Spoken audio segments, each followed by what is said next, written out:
हिमालय की ऊंची चोटियों से निकली एक छोटी सी बूंद थी मीरा। जब वे बर्फ से पिघलकर पहली बार तरल रूप में आई तो उसने अपने आसपास की दुनिया को देखा। अनंत आकाश, विशाल पर्वत और नीचे फैली हरी भरी घाटियां। मैं कहाँ जाऊंगी? उसने एक बुजुर्ग बूंद से पूछा, जो उसके पास बह रही थी। हम सभी समुद्र की ओर जा रहे हैं, बुजुर्ग बूंद ने उत्तर दिया। यही हमारी नियति है, लेकिन यात्रा लंबी है और रास्ता कठिन है।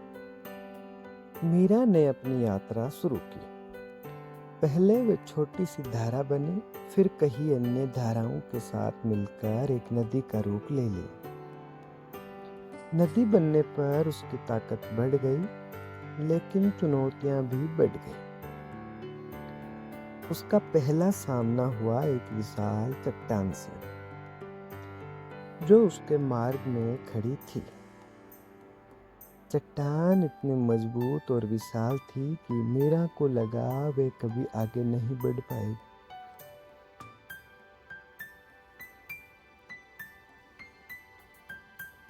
मुझे रुकना होगा, मीरा ने सोचा। मैं इतनी मजबूत नहीं हूं कि इस चट्टान को पार कर सकूं। तभी उसके पास बह रही एक पुरानी बूंद ने कहा, रुको मत, धैर्य रखो। समय के साथ पानी पत्थर को भी काट देता है। मीरा ने निरंतर प्रयास किया। दिन रात बिना थके वे चट्टान से टकराती रही।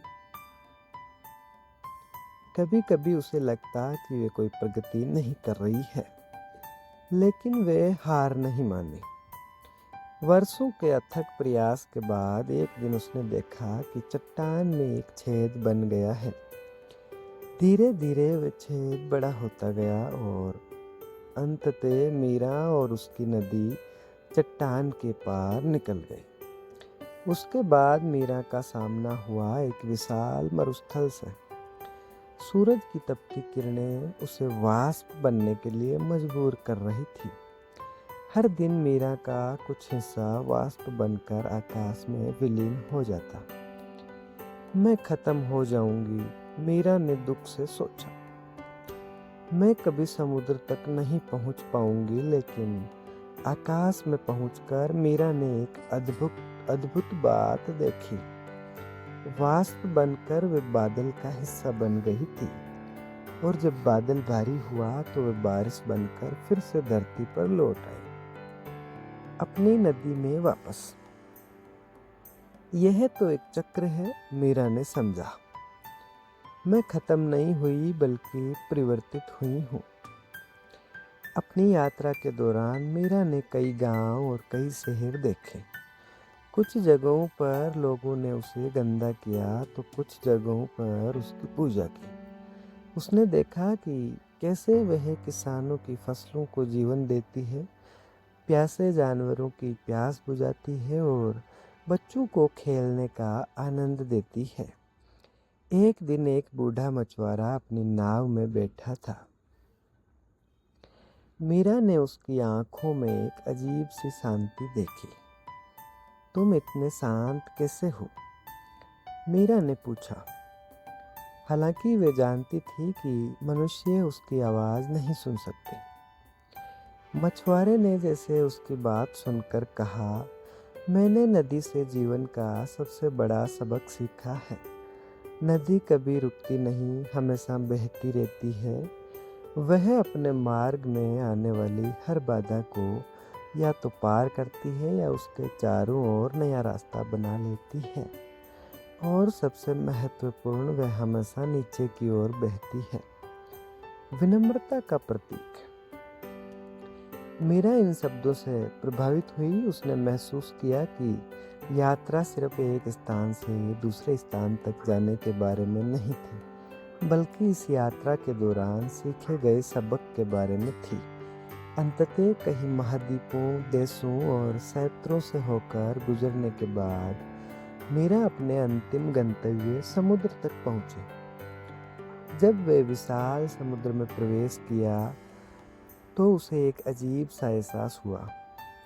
वह खो गई थी, लेकिन साथ ही वह पूर्ण भी हो गई थी। समुद्र में मीरा ने हजारों अन्य बूंदों से मुलाकात की, जो सभी अपनी अपनी यात्राओं से गुजरकर यहाँ पहुँची थी। हर एक कहानी अलग थी, लेकिन अंत एक ही था, समुद्र में विलय। अब मैं समझी, मीरा ने सोचा। जीवन एक नदी की तरह है। हम सभी अलग अलग स्रोतों से शुरू होते हैं, अलग अलग रास्तों से गुजरते हैं, लेकिन अंत में हम सभी एक समुद्र में मिलते हैं।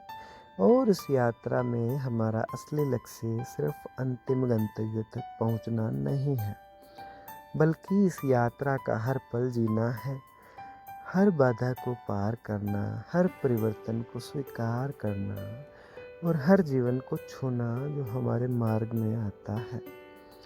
और फिर अपने ज्ञान के साथ मीरा समुद्र की गहराइयों में डूब गई, यह जानते हुए कि एक दिन वह फिर से वाष्प बनेगी, बादल बनेगी, बारिश बनेगी और अपनी यात्रा को नए सिरे से शुरू करेगी, लेकिन इस बार अधिक समझ और ज्ञान के साथ।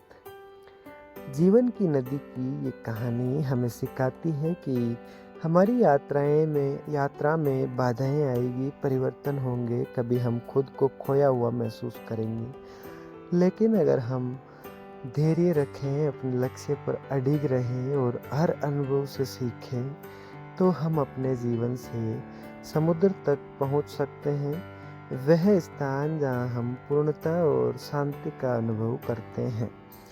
याद रखें, जीवन का सबसे महत्वपूर्ण है कभी न रुकना, हमेशा बहते रहना और अपने मार्ग में आने वाले हर जीवन को प्रभावित करना, क्योंकि अंत में हम सभी एक ही महासागर का हिस्सा है। अगर ये कहानी आपको अच्छी लगती है तो लाइक करें। अगर आपको इसमें कुछ गलती नज़र आए तो कमेंट में ज़रूर बताएं, इससे हमें सुधार करने में मदद मिलेगी।